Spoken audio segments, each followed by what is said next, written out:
నమస్తే crickets welcome back to the channel. Chennai back to back 4 మ్యాచ్లు ఓడిపోయారు.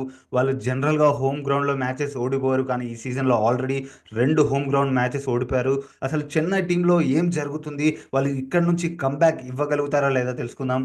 Let's get into the video.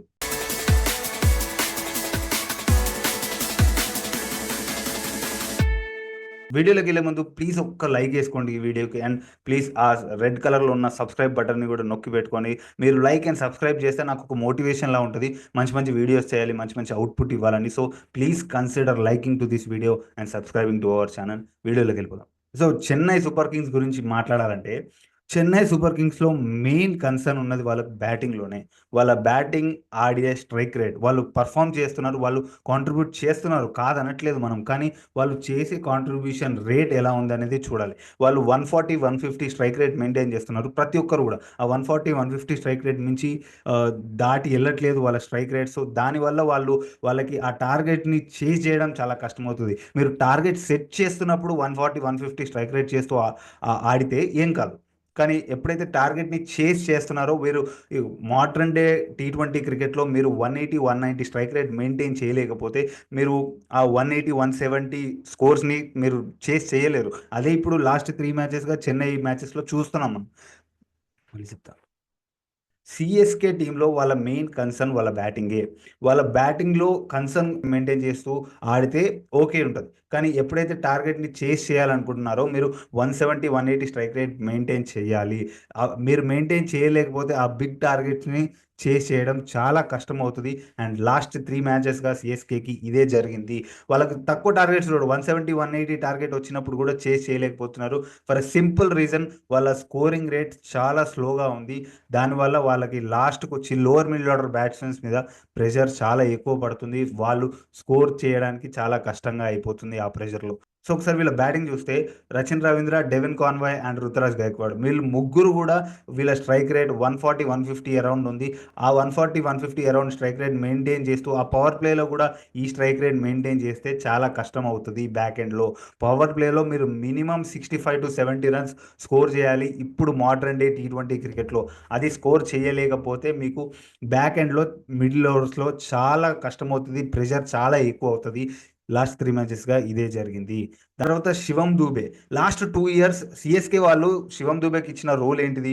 ఆ 15 balls 30 runs, 20 balls 40 runs, ఇలాంటి quick fire నాక్స్ ఆడాలి. పెద్ద నాక్ అవసరం లేదు, 30 రన్స్ 35 రన్స్ కొట్టినా చాలు.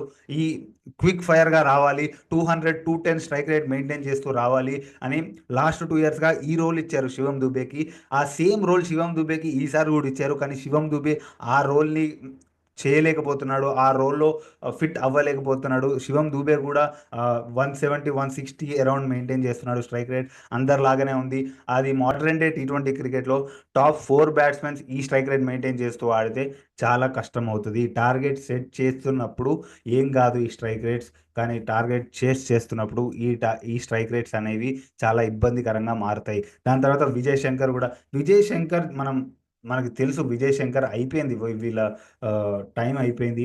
విజయ్ శంకర్ ఆ మంచి ఫామ్లో ఉన్న ప్లేయర్ కాదు.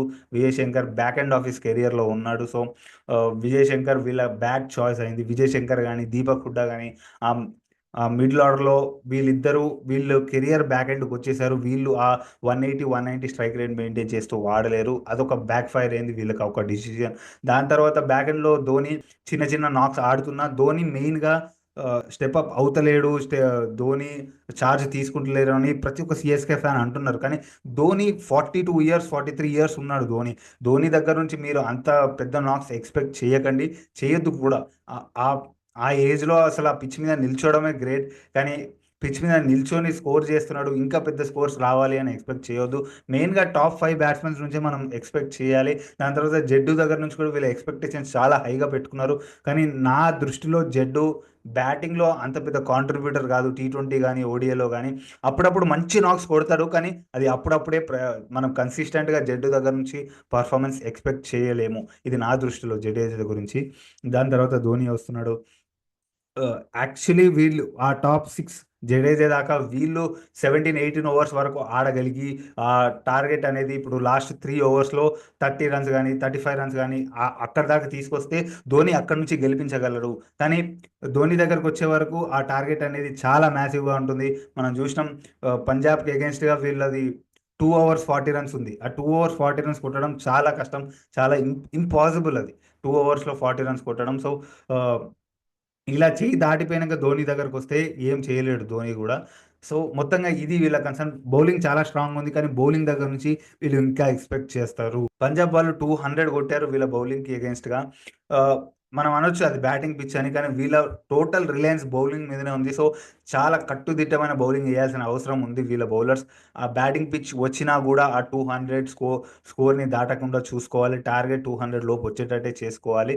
ఆహ్ ఛాన్సొస్తే ఫస్ట్ బ్యాటింగ్ చేయడమే వీళ్ళకి మంచిదిలా కనబడుతుంది.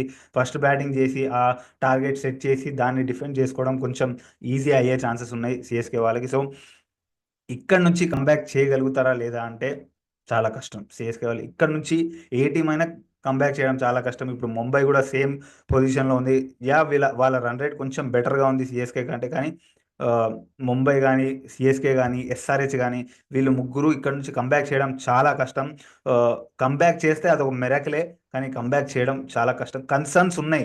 వీళ్ళ టీమ్ స్ట్రాంగ్‌గా ఉండి కానీ దగ్గరకొచ్చి ఓడిపోతున్నారని కాదు. చాలా కన్సర్న్ ఉంది వీళ్ళ బ్యాటింగ్‌లో. దానివల్ల ఇక్కడి నుంచి కంబ్యాక్ చేయడం చాలా కష్టంగా కనబడుతుంది సీఎస్‌కే వాళ్ళ గురించి. సో, మీరేమనుకుంటున్నారు సీఎస్‌కే టీమ్ గురించి? ఇక్కడ నుంచి కంబ్యాక్ చేస్తారా? చేయరా? నాకు కామెంట్స్‌లో చెప్పండి. Please do like this video and subscribe to our channel. Next వీడియోలో మళ్ళీ కలుద్దాం. Until then